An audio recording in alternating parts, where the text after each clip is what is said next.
On behalf of all Americans, let me also thank the entire Polish people for the generosity you have shown in welcoming our soldiers to your country. These soldiers are not only brave defenders of freedom, but also symbols of America's commitment to your security and your place in a strong and democratic Europe.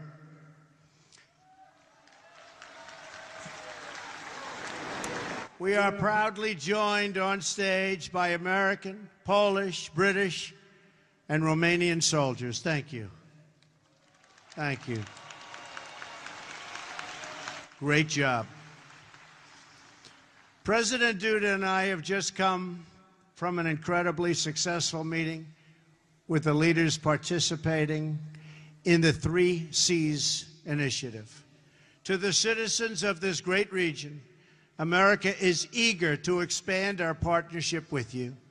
We welcome stronger ties of trade and commerce as you grow your economies.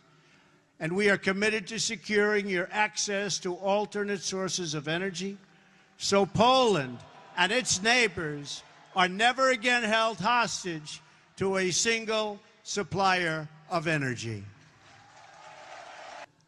For America's part, we have never given up on freedom and independence as the right and destiny of the Polish people, and we never, ever will. Polish martyr, Bishop Michael Kozel, said it well: more horrifying than a defeat of arms is a collapse of the human spirit. Through 4 decades of communist rule, Poland and the other captive nations of Europe endured a brutal campaign to demolish freedom, your faith, your laws, your history, your identity, indeed the very essence of your culture and your humanity. Yet through it all, you never lost that spirit.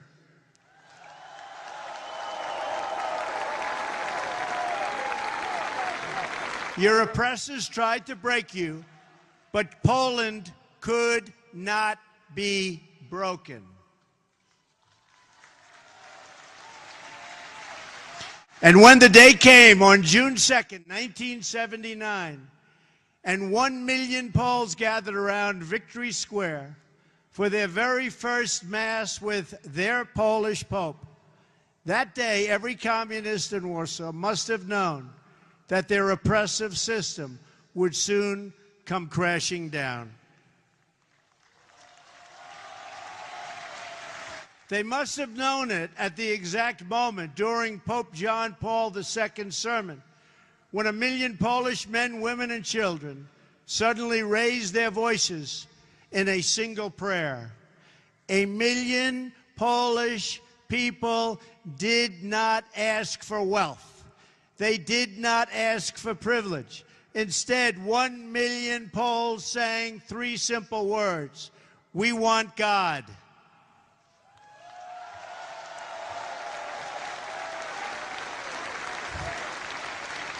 In those words, the Polish people recalled the promise of a better future. They found new courage to face down their oppressors. And they found the words to declare that Poland would be Poland once again. As I stand here today before this incredible crowd, this faithful nation, we can still hear those voices that echo through history. Their message is as true today as ever. The people of Poland, the people of America, and the people of Europe still cry out, we want God.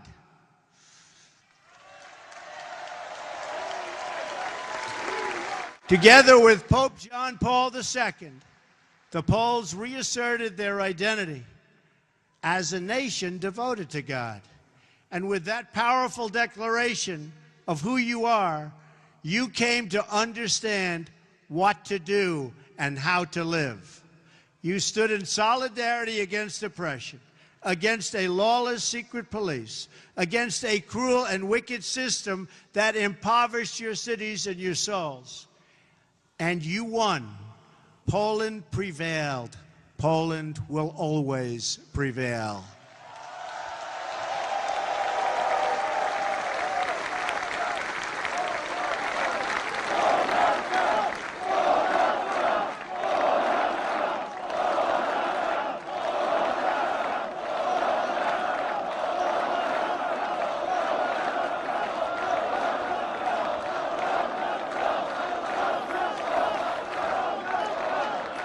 Thank you. You were supported in that victory over communism by a strong alliance of free nations in the West that defied tyranny. Now among the most committed members of the NATO alliance, Poland has resumed its place as a leading nation of a Europe that is strong, whole, and free. A strong Poland is a blessing to the nations of Europe, and they know that. A strong Europe is a blessing to the West and to the world.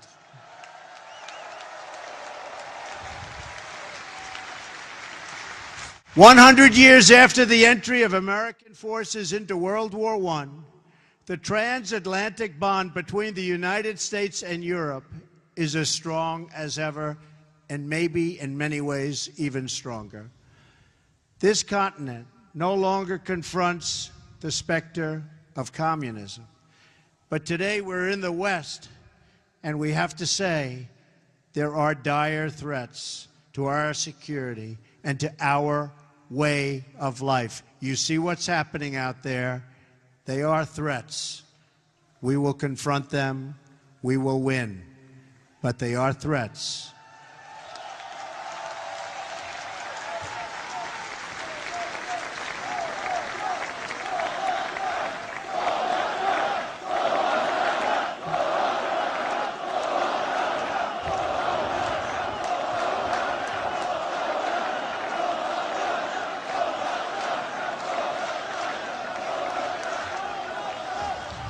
We are confronted by another oppressive ideology, one that seeks to export terrorism and extremism all around the globe. America and Europe have suffered one terror attack after another. We're going to get it to stop. During a historic gathering in Saudi Arabia, I called on the leaders of more than 50 Muslim nations to join together to drive out this menace which threatens all of humanity. We must stand united against these shared enemies to strip them of their territory and their funding and their networks and any form of ideological support that they may have. While we will always welcome new citizens who share our values and love our people, our borders will always be closed to terrorism and extremism of any kind.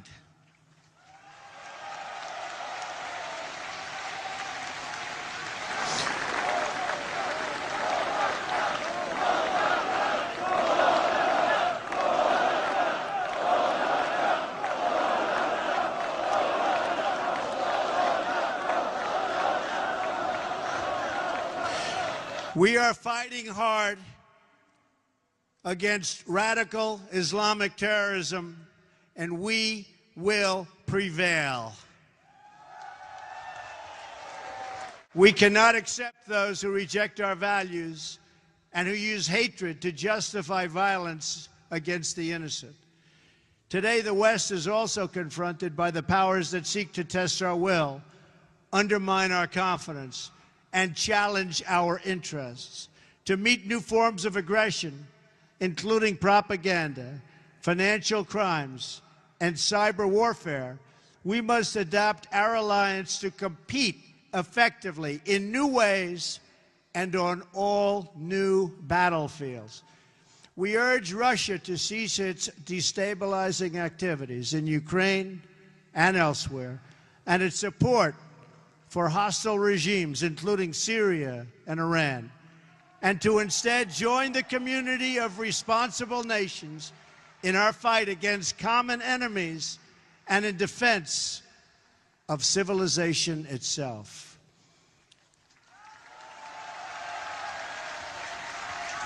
Finally, on both sides of the Atlantic, our citizens are confronted by yet another danger, one firmly within our control.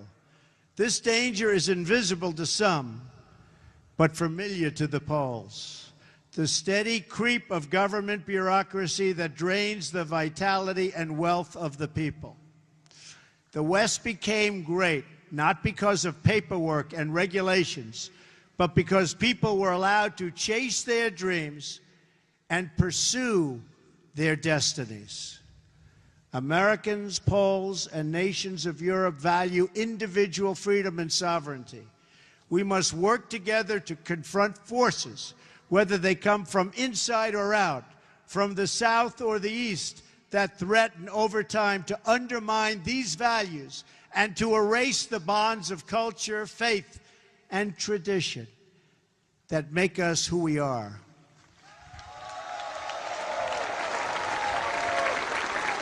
If left unchecked, these forces will undermine our courage, sap our spirit, and weaken our will to defend ourselves and our societies. But just as our adversaries and enemies of the past learned here in Poland, we know that these forces, too, are doomed to fail if we want them to fail. And we do indeed want them to fail. They are doomed not only because our alliance is strong, our countries are resilient, and our power is unmatched. Through all of that, you have to say everything is true.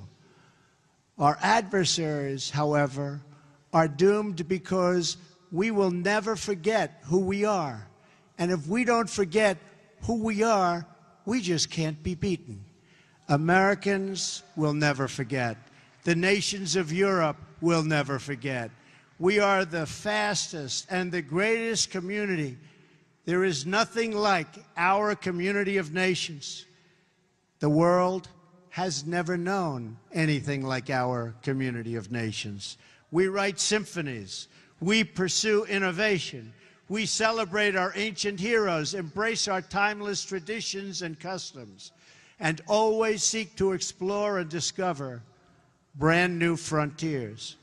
We reward brilliance. We strive for excellence and cherish inspiring works of art that honor God. We treasure the rule of law and protect the right to free speech and free expression. We empower women as pillars of our society and of our success. We put faith and family, not government and bureaucracy, at the center of our lives, and we debate everything. We challenge everything. We seek to know everything so that we can better know ourselves. And above all, we value the dignity of every human life, protect the rights of every person, and share the hope of every soul to live in freedom. That is who we are. Those are the priceless ties that bind us together as nations, as allies, and as a civilization. What we have, what we inherited from our, and you know this better than anybody, and you see it today with this incredible group of people. What we've inherited from our ancestors has never existed to this extent before. And if we fail to preserve it, it will never, ever exist again. So we cannot fail. This great community of nations has something else in common. In every one of them, it is the people, not the powerful, who have always formed the foundation of freedom and the cornerstone of our defense. The people have been that foundation here in Poland, as they were right here in Warsaw. And they were the foundation from the very, very beginning in America. Our citizens did not win freedom together, did not survive horrors together, did not face down evil together, only to lose our freedom to a lack of pride and confidence in our values. We did not and we will not. We will never back down.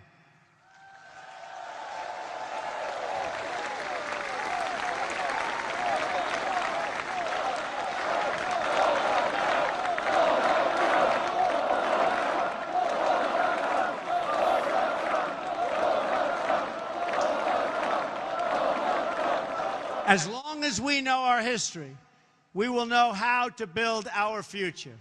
Americans know that a strong alliance of free, sovereign, and independent nations is the best defense for our freedoms and for our interests.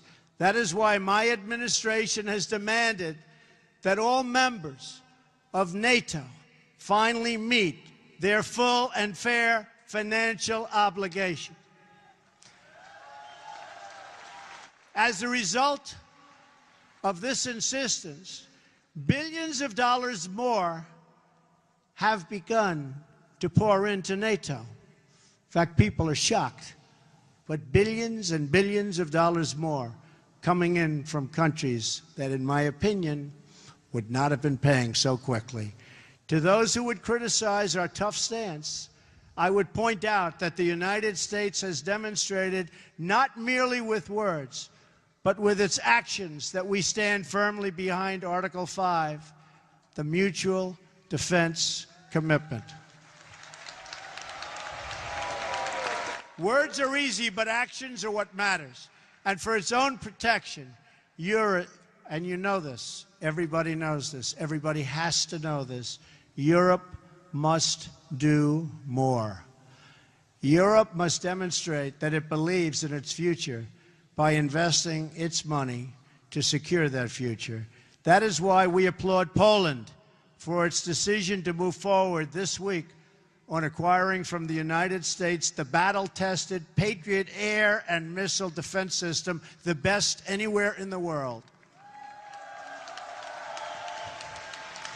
That is also why we salute the Polish people for being one of the NATO countries that has actually achieved the benchmark for investment in our common defense. Thank you, Poland. I must tell you, the example you set is truly magnificent, and we applaud Poland. Thank you. We have to remember that our defense is not just a commitment of money, it is a commitment of will. Because, as the Polish experience reminds us, the defense of the West ultimately rests not only on means, but also on the will of its people to prevail and be successful and get what you have to have. The fundamental question of our time is whether the West has the will to survive. Do we have the confidence in our values to defend them at any cost? Do we have enough respect for our citizens to protect our borders? Do we have the desire and the courage to preserve our civilization in the face of those who would subvert and destroy it? Was saved with the blood of patriots. That each generation must rise up and play their part in its defense.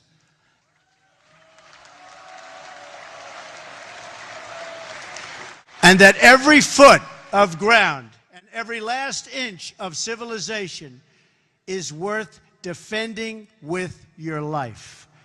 Our own fight for the West does not begin on the battlefield. It begins with our minds, our wills, and our souls. Today, the ties that unite our civilization are no less vital and demand no less defense than that bare shred of land on which the hope of Poland once totally rested. Our freedom, our civilization, and our survival depend on these bonds of history, culture, and memory. And today as ever, Poland is in our heart, and its people are in that fight.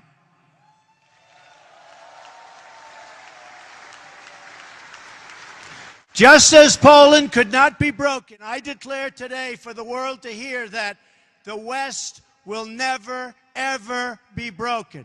Our values will prevail, our people will thrive, and our civilization will triumph.